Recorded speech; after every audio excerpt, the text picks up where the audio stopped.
और मैं प्रणाम करती हूं हमारे बुजुर्गों को। आज हमने देखा कि कैसे हीरे और कैसे हीरो हमारे बीच मौजूद थे।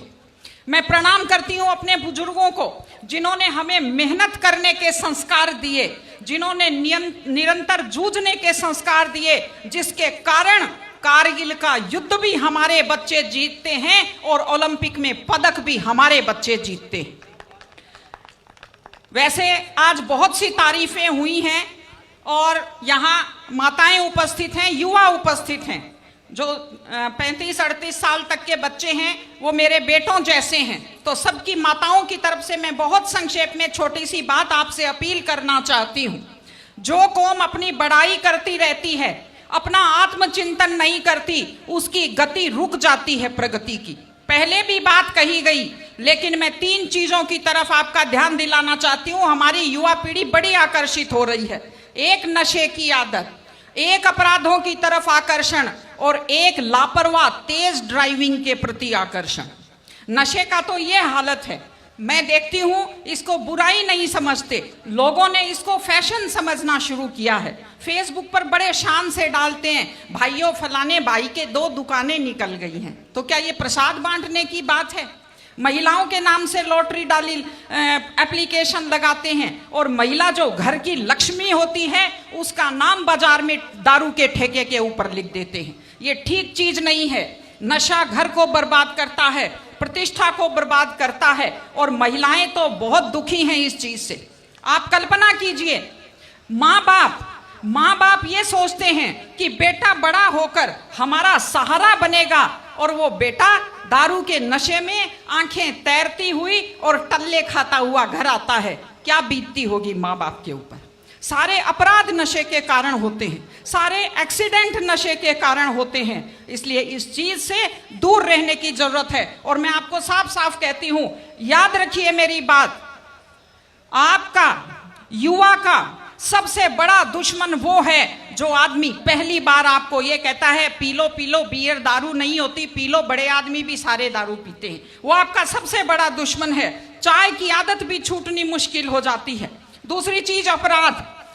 एक खास चीज जो मैंने देखी बड़ी नकारात्मक, अपनी जाति के अपराधियों का पक्ष लेना शुरू कर दिया है सबने। पितर बना दिया है अपनी जाति के अपराधियों को। ये अपराधी खुद बर्बाद होते हैं और अपने पीछे पूरी युवा पीढ़ी को बर्बाद करते हैं।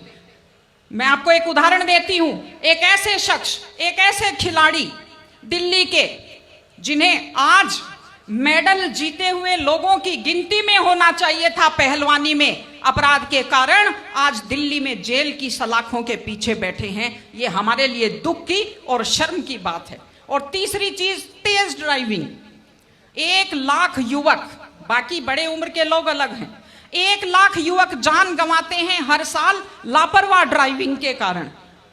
आप सोचिए, 25 साल लगते हैं एक बच्चे को पालकर बड़ा करने में और 25 सेकंड में लापरवाह ड्राइविंग के कारण वो लाश में बदल जाता है। क्या बीतती होगी उस मां के ऊपर जो अपने जाते हुए बेटे की पीठ देखती है और आते हुए बेटे का मुंह नहीं देख पाती। आप लोग क्या सोचते हैं?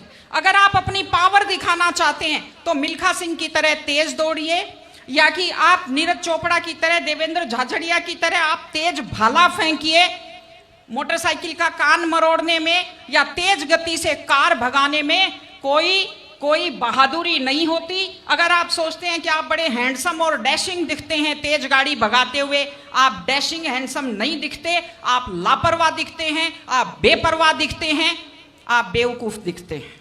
इसलिए कम से कम सड़क पर जब भी गाड़ी चलाएं, आप ध्यान से गाड़ी चलाइए। आपकी जिंदगी आपके माता पिता की भी है। एक छोटी सी चीज और कहना चाहती हूं। हमारे बुजुर्ग हमें जब पालते हैं, जो लोग खेती से बच्चों को पढ़ाते हैं, जो लोग छोटी आमदनी में बच्चों को पढ़ाते हैं, उनकी पूरी उम्र खप जाती है अपने बच्चों की जिंदगी बनाने में। और उसके बाद दुख का विषय है, बड़ा पीड़ादायक सीन मैं कई जगह देखती हूँ कि एक माँ बाप मेहनत करते हुए हाथों में आइटन पड़ जाते हैं, एड़ियाँ फट जाती हैं, कपड़े मैले फट जाते हैं, और उसके बाद जब बेटे को पढ़ा लिखा कर तैयार करते हैं, उसके बाद पढ़ी लिखी बड़े घर की थोड़ी बेटी आ जाती है तो माँ बाप की तरफ ध्यान नहीं देते। आज हमारे 60-70% घरों में हालत यह है कि बुजुर्गों को रोटी तो मिल रही है लेकिन इज्जत से रोटी नहीं मिल रही।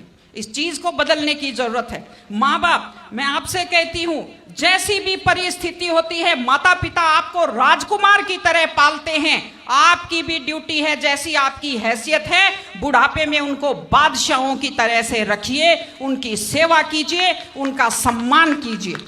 अभी जब बात आई है तो मैं आपको बताती हूं। देखिए, ये ओंकार जी खड़े हैं। कोरोना फैला, कोरोना से अपनी माता जी को बचा नहीं पाए, लेकिन उस काल में जब इतना खतरनाक माहौल था, इन्होंने अपने माताजी की इतने प्यार से सेवा की, इतने सम्मान से सेवा की कि पूरा जो कोविड हॉस्पिटल है वो आज भी इनकी सेवा का उदाहरण देता है। इस तरह से माता पिता की सेवा कीजिए, वो अपनी जिंदगी आपके लिए कुर्बान कर देते हैं। और माताएं बहनें बैठी हैं, एक छोटी सी लास्ट बात जो मैं कह रही हूं, बेटियों को समझदार बनाइए, बेटियों को बेटा मत बनाइए, क्योंकि बेटे तो लापरवाह होते हैं। बेटियों को समझदार बेटी बनाइए।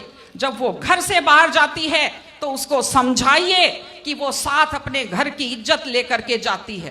बेटियों को समझाइए कि कैसे लोग मीठी मीठी बातों का जाल लेकर शिकारियों की तरह से घूमते हैं। और अपनी बेटी को संस्कार दीजिए कि वो जिस घर में जाए अपने सास ससुर की सेवा करे। आजकल मैंने नया ट्रेंड देखा है, बेटियां माँ मम्मी की तो बहुत चिंता करती हैं लेकिन सास की चिंता नहीं करती हैं। ये गलत चीज है। औरत घर की धुरी होती है। अगर वृद्ध लोगों की चिंता नहीं करेंगे तो हमारे वृद्ध लोगों को सुरक्षा कैसे मिलेगी, उन्हें सम्मान कैसे मिलेगा, इनकी जिंदगी खुश कैसे होगी। इसलिए कोई भी कौम तभी आगे बढ़ती है जब वो संस्कारवान हो, जब वो मेहनती हो, जब वो शिक्षा पर ध्यान दे। हमने ये सब किया है, मैं आपको बधाई देती हूँ, लेकिन आगे इन सामाजिक चीजों की हम लोग ध्यान रखें।